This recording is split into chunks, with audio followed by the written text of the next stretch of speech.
Welcome to Digicode, the podcast where innovators can discuss and contemplate the innovations of tomorrow. I'm your host, Tarun Donipati, and today we're going to be talking about vibe coding.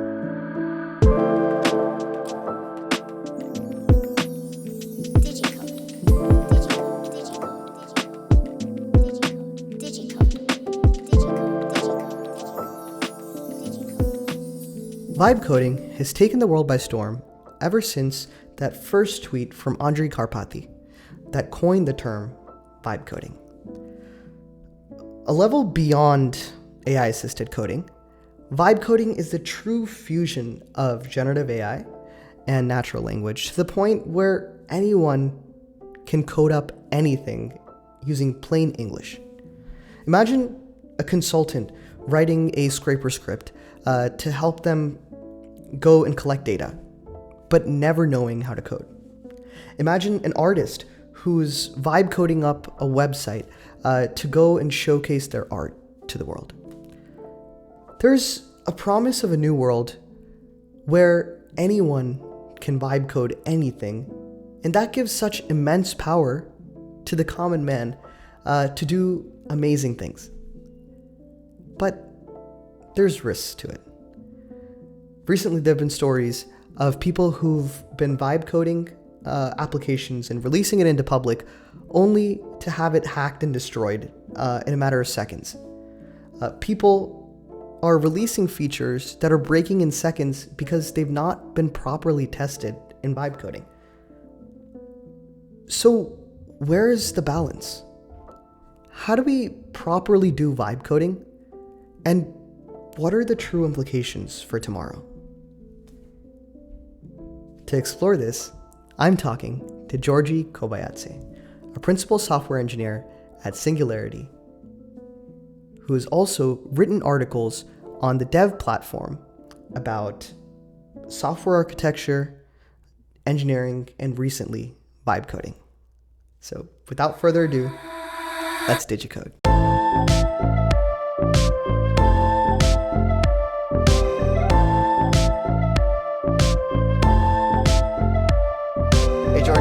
Welcome to the show. Welcome to Digicode, and so happy to have you here. Why don't you tell me a little bit about yourself, Giorgi, and just a little bit about what you do, and then how you kind of got interested in software engineering. Well, first of all, thank you for inviting me. I mean, actually, it's the first time for me in podcast, and this is exciting, and I'm ready to go, and I'm kind of nervous, to be honest, a little bit, but yeah. So about me, I'm Giorgi. I'm a principal software engineer, over 8 years of experience in industry, and right now I work in gaming domain. And I'm not exactly a game developer. I am a backend software engineer, and I provide backend services for different kinds of games to facilitate its gameplay and whatnot. So that's pretty much about me, and I'm just excited about new advancements of technology and everything like that. That's amazing. So, coming to the topic of today, this episode is interesting because it's kind of really brings together people who have never tried coding before. A lot of people who are like me who don't really, dabble into the technical side, and people who are very much, software engineers, people who are very technical. So, for the general audience, how would you define vibe coding? That's a great question, and it's so hard to explain without technical terms, but I'll try my best. So, sure. First of all, I want to mention that I am all into AI because if you are not using AI as a software engineer, you are just damaging your productivity, because you can be so much more productive and efficient by using AI tools, and you should absolutely use it whenever you need it, of course. So now about vibe coding. To me, vibe coding, the definition of vibe coding is talking to machine learning models to achieve something, to create some product or maybe some feature even. And if I were to name this concept myself, I would call it something like explanatory design session, which doesn't sound anywhere near as cool as vibe coding, of course, but it's more realistic in my opinion. Sure. And how would you differentiate it from AI assisted coding? Would you say they're the same thing, or would you say that they're different? I have 4 different types created myself, which differ by the involvement of AI and human being. So how much work is done by human being and how much work is done by AI. So Yeah. those types are, first is fully manual coding, which I don't think is quite common anymore because right now everyone uses AI, at least who I know. Everyone uses AI every single day because it makes you so much more productive. And fully manual coding is something from the past, I think, Hmm. and it's quite makes sense, right? Absolutely. In this kind of coding style, you program everything and you don't use AI. You might use, for instance, Google or Stack Overflow or something like that. But yeah, that's from the past. Second one is AI assisted coding, which means that you are the main actor, main developer in the whole process. And AI is just your co-pilot. So imagine you are a pilot of, I don't know, Boeing 777. You sit on the left side and you hold the yoke and you just decide to how to operate your aircraft, right? Hmm. But the copilot just helps you to do the things you decide to do. This is, I think, the most optimal and the most productive way of working. The third one is AI assisting coding, which means that you kind of swap places, trade places with AI. So you become a copilot and AI becomes the main pilot, let's say like that. So you trust AI to generate something, but you are not involved in coding. I mean, you have a minimal involvement. Like you review the code, if necessary, you make changes, and that's a different style of coding. And that's not vibe coding yet.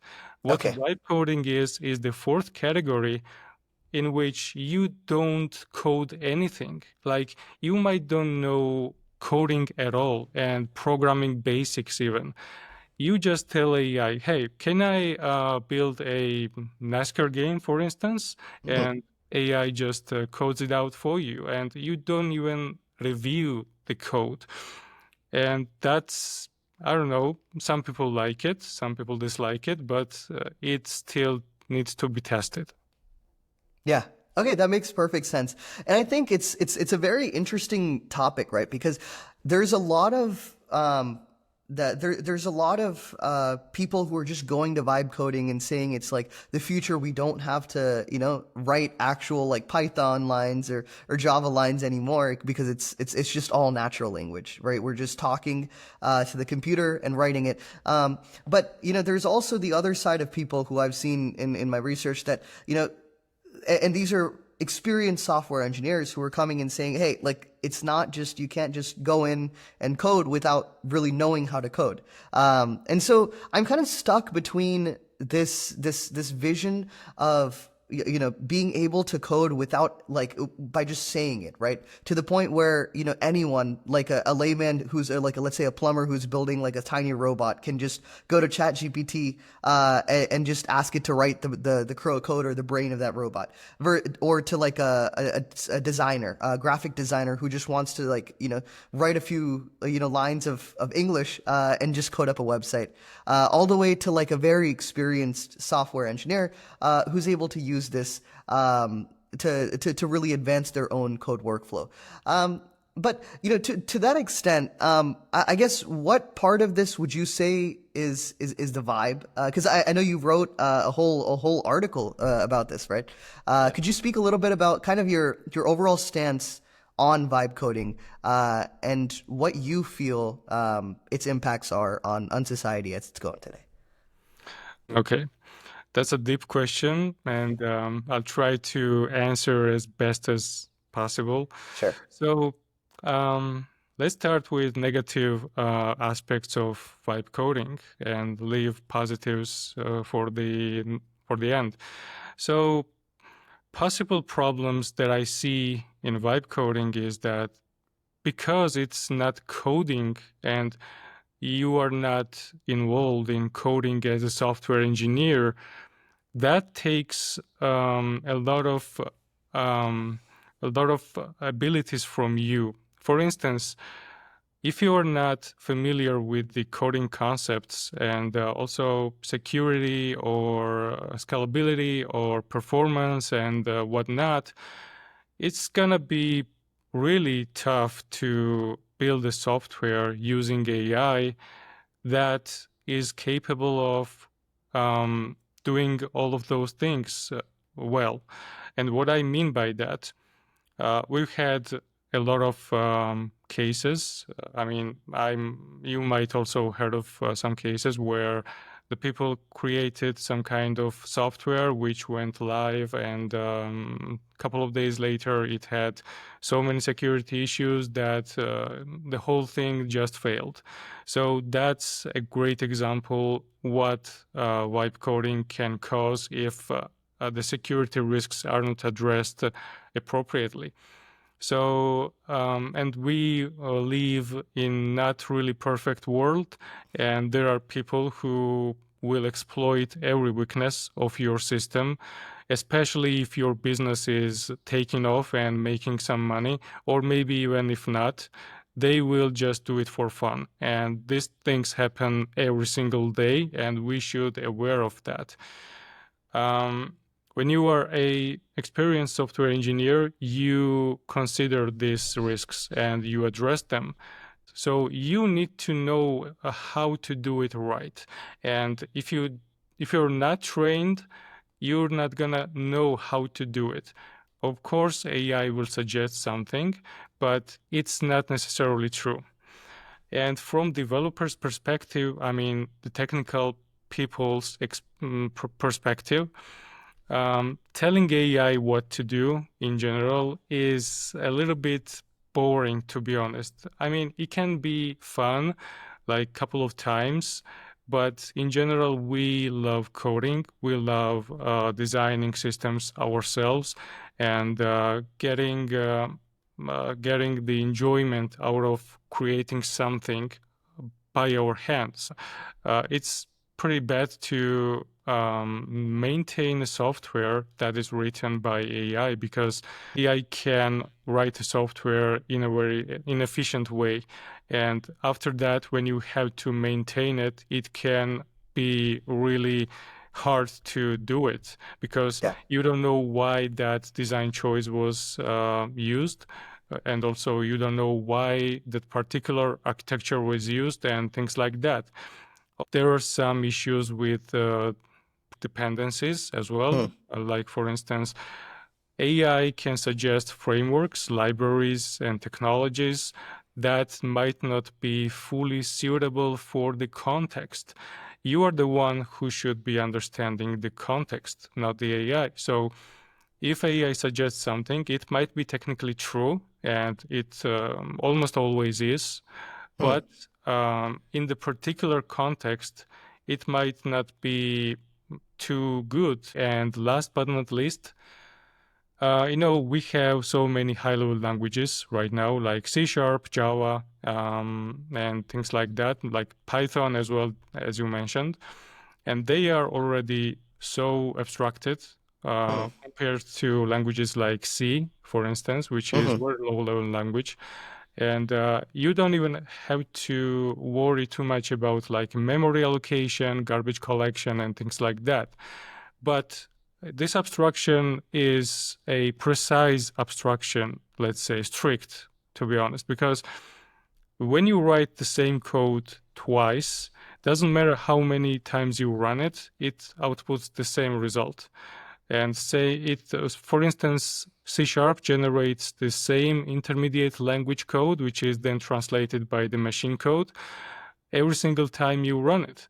But if you look at the vibe coding stuff, you might get different results on the same prompt every single time. And this is an abstraction that's not precise and way less predictable. And that's the big issue to my perspective. Yeah, no, absolutely, Georgie, and I think so much of what you said just resonated with me, and it's probably because I'll tell you a little bit about where I'm coming from and my perspective in all of this, right?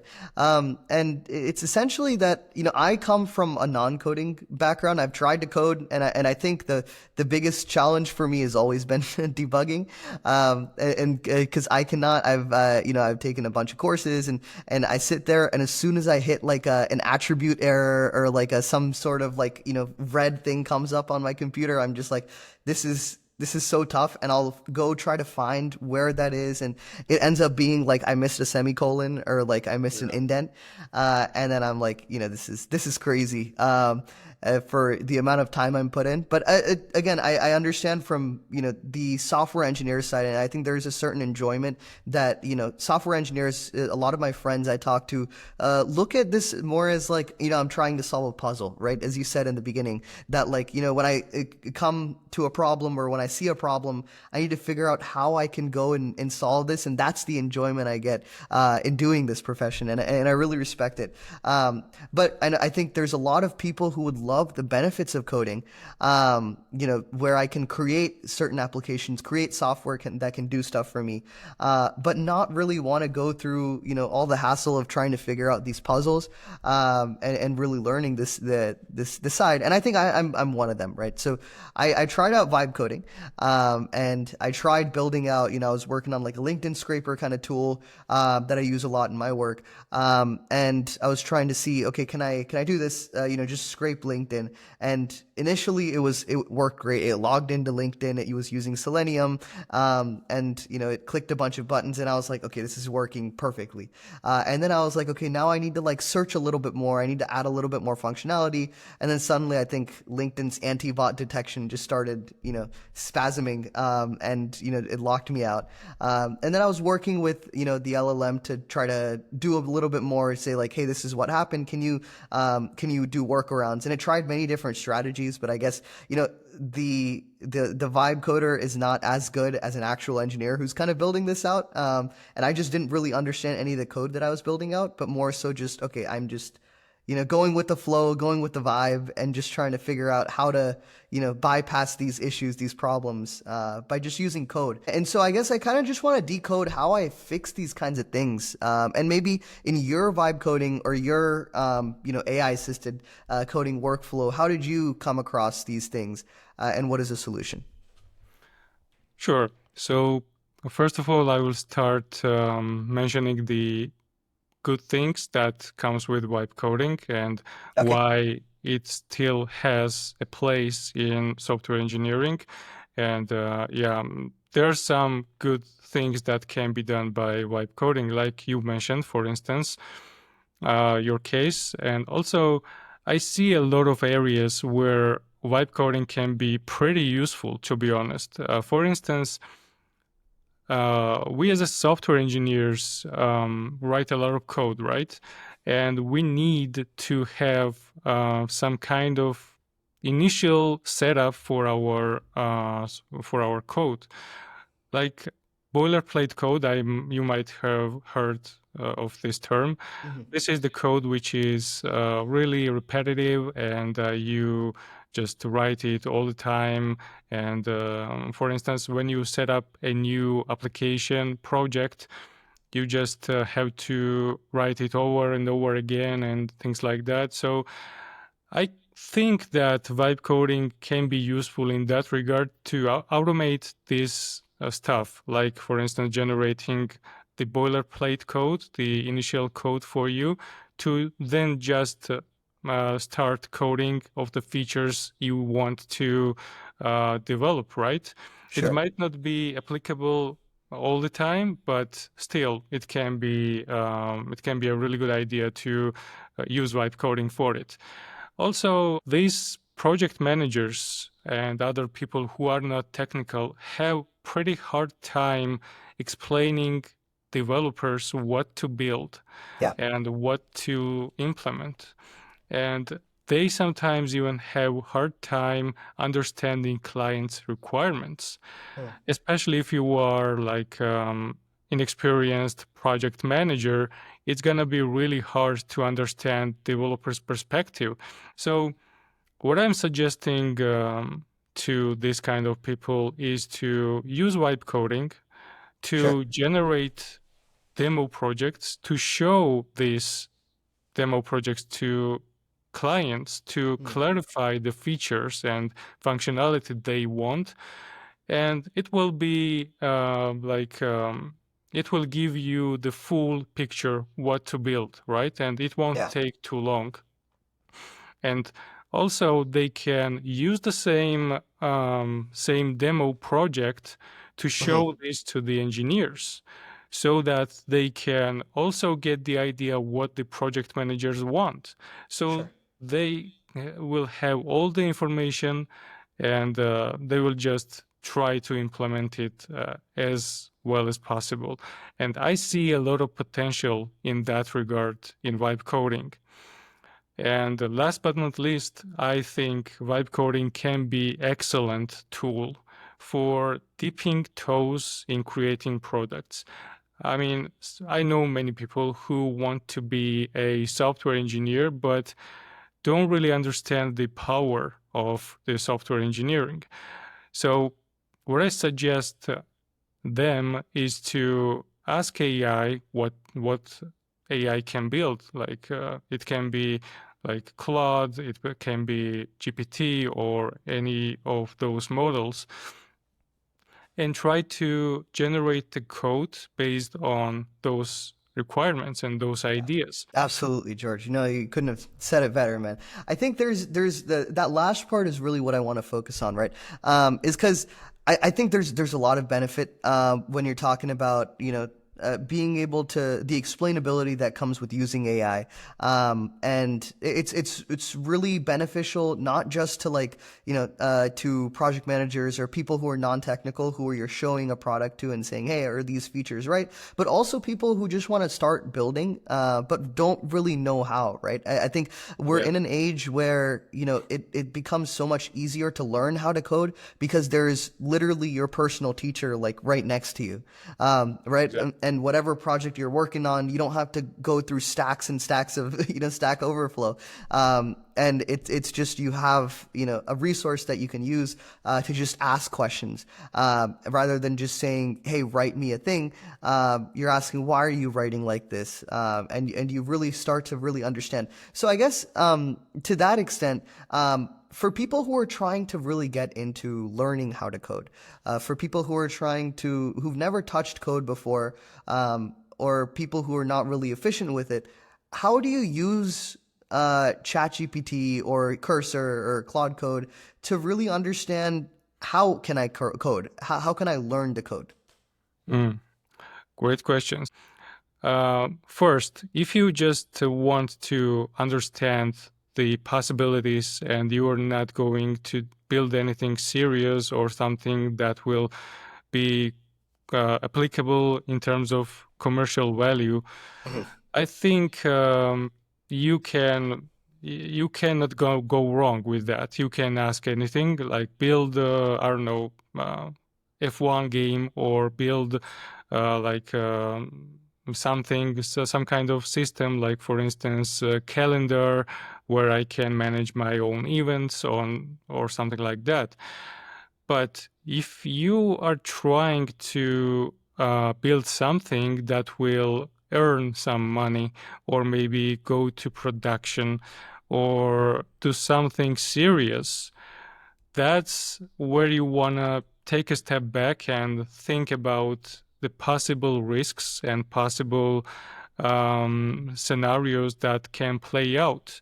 So what I would suggest is to, before you even start coding, just take a week to understand coding practices, to Hmm. understand how systems work in general, Okay. how deployments work, what are the best practices, what is billing, and also how to handle security in a way that I don't have too many vulnerabilities in my code. Hmm. You should take some time to understand these things, because Yeah. if you do something without knowing these possible risks, AI is not going to handle it well, because Sure. AI always follows the happy path, which is not necessarily the correct path all the time. Yeah. And just understand basics of coding, understand how security works, how to implement security in a way that you are safe from attacks and any Yeah. kinds of vulnerabilities. And right after that, you can start slowly adding new features, new Hmm. security features as well, and things like that. Sorry, Because sorry to interrupt. Where do I learn the stuff that you're talking about? Whether it's implementing security or security best practices, is it just prompting ChatGPT, or are there resources that you use to learn these?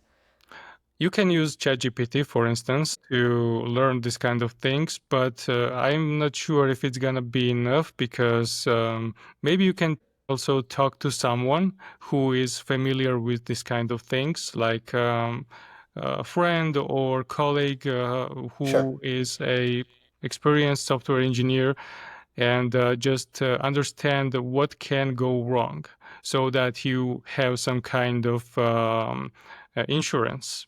Yeah. Absolutely. No, that makes perfect sense. And then, yes, please continue with, you said slowly coding and slowly going through. Yeah, so why I mentioned slowly, that's because if you go too fast, things can go wrong Hmm. pretty fast. And one of my connections on Dev2 platform where I blog actually described one specific scenario when everything, almost everything went wrong after Hmm. just leaving Copilot on its own for like 10 minutes.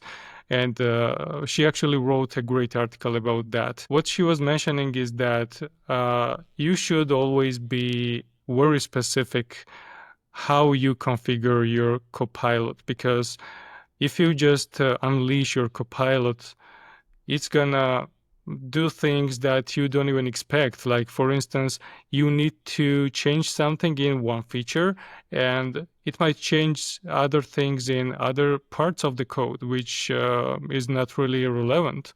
And also make new branches, create new problems, and even more problems that you had before.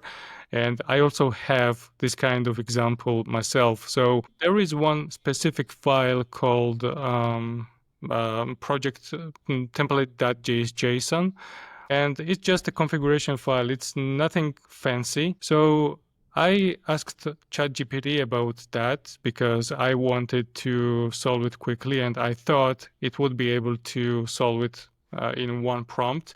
Hmm. And it generated something even bigger JSON, and I just copied and pasted it. Yeah. I checked it, it didn't work. Then I explained even better what I wanted and what not, and it generated even bigger JSON this time. Yeah. It didn't Yeah. work. And I had so many repetitions. And finally, I found the solution in one of the GitHub issues comment sections. Yeah. And once I applied it, it was like working like a charm. Yeah. And the solution was way simpler than I thought. So the point I want to make is that if I vibe coded the whole thing, I Yeah. would end up like a 5 times bigger JSON without any result. And that's where things can go wrong. So Yeah. if AI isn't able to find the solution, it just gives you random solutions. So you can try it, but you don't have guarantee that it will work. That's Yeah. the problem, I think.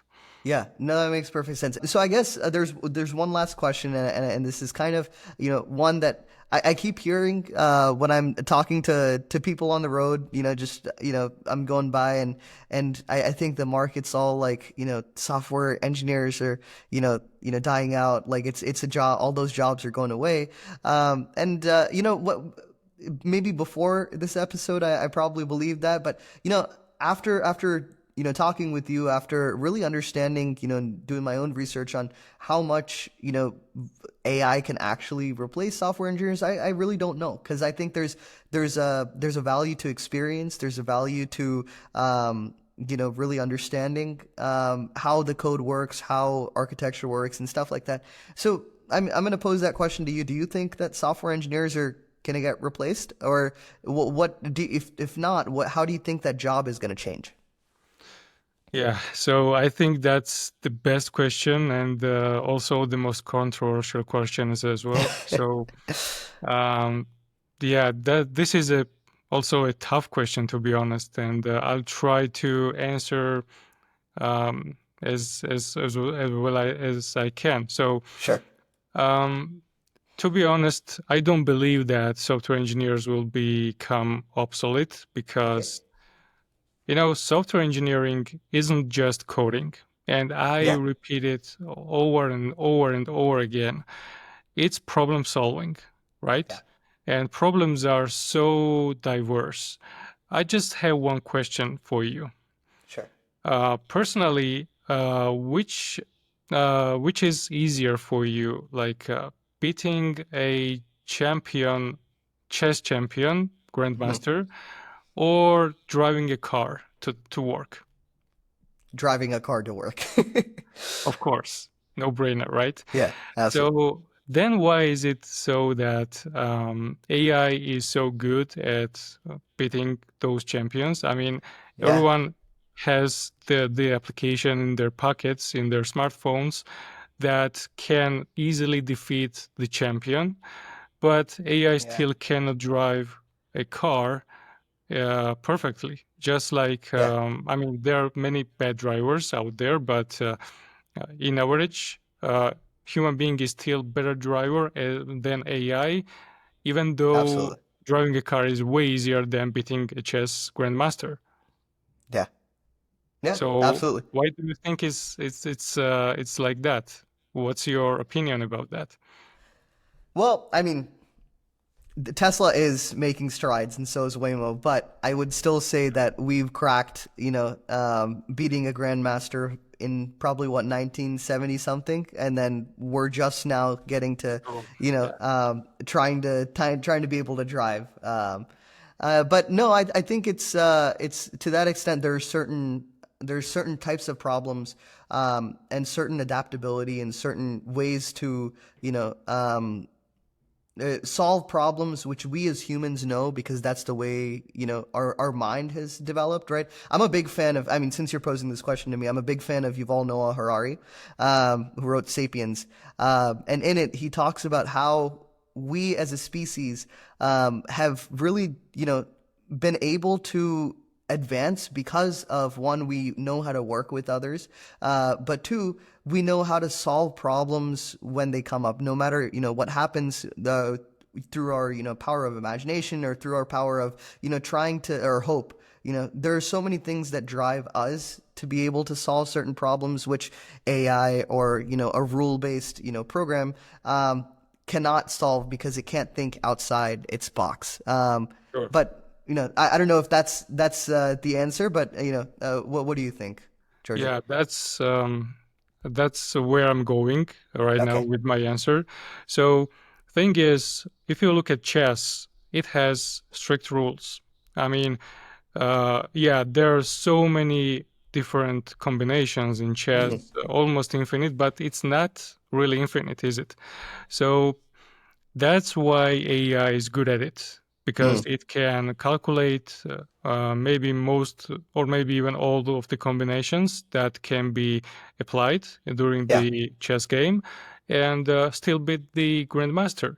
But when it comes to things like real life things, like for instance driving a car or flying a plane or something like that, Yeah. there really can be infinite number of different case scenarios.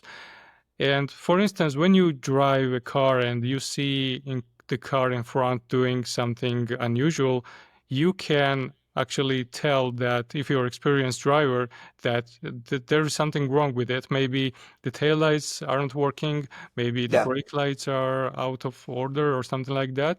And you apply your experience to be as safe as possible. And that comes from the human experience.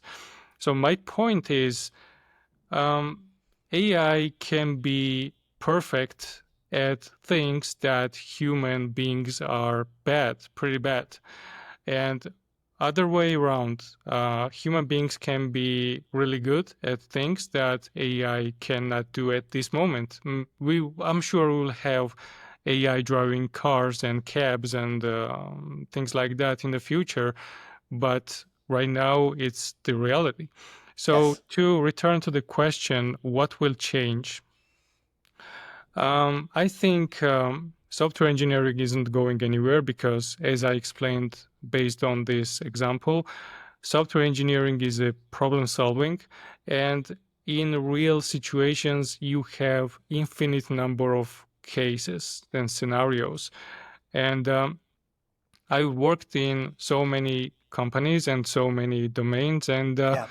set of problems that I received to solve are almost never the same. So you always need to adjust, adapt, and find some kind of problem.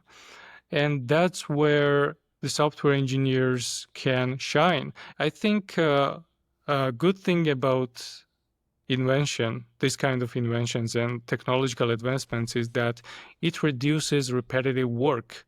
Absolutely. And the pure problem solving part will still remain to the software engineers and maybe even more than it is now. And this area will be emphasized so much that I think that's going to be even better so for software engineers. So I think that's a great time to become one, to be honest.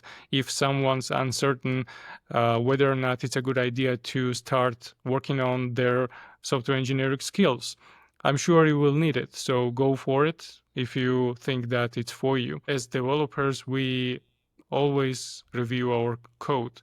Absolutely. That's a great skill, which is really underrated skill, to be honest.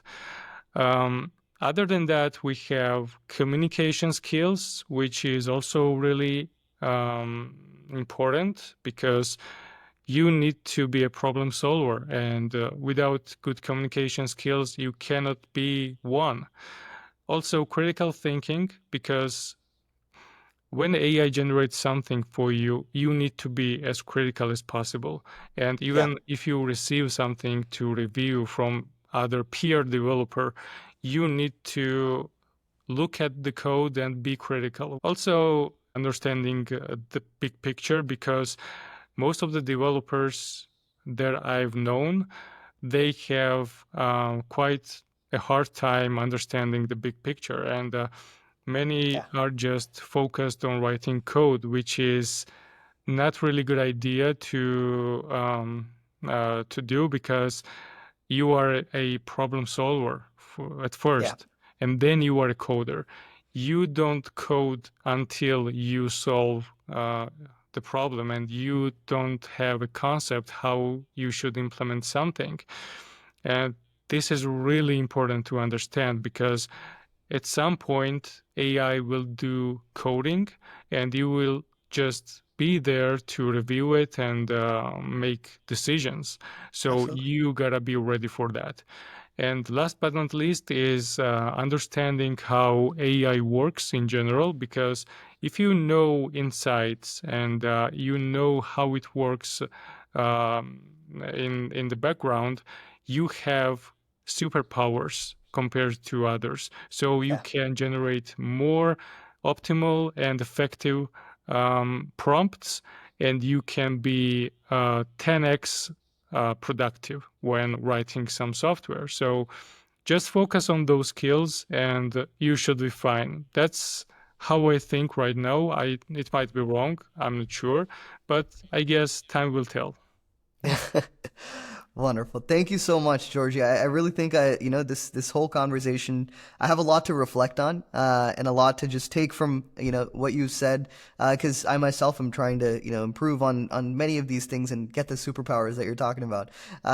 So absolutely, just learned a lot from this, and we're looking forward to reading more of your articles on dev, and just learning a lot more. So thank you so much for your time. Thank you. It was honor to be your guest, Oh, that's so and sweet. just grateful. It was my first appearance at podcast, so it was great experience, and thank you. Thank you so much. Wishing many more. Thanks. Thank you. Reflecting on the conversation, I think we're still a little bit further away from being able to tell Jarvis to go code something up and have it be error-free. I think there's still considerations to be made with regards to security, efficiency, and intuitiveness. That said, there's a lot of money flowing into vibe coding startups. The three most recent unicorns have been Lovable, which is valued at $1.8 billion, Cognition AI, which is valued at $4 billion, and Anysphere, which makes Cursor, which is valued at nearly $10 billion. There's a lot of money clearly flowing into making this vibe coding future a reality. But I think what that means for us, the common person, is that we need to avidly prepare ourselves and educate ourselves in how to do software engineering from the basics of security, from being able to code intuitively, so that when these tools become more advanced, we're able to take on its full potential and very much utilize it to solve our own problems. So with that, thank you so much for listening, and see you soon.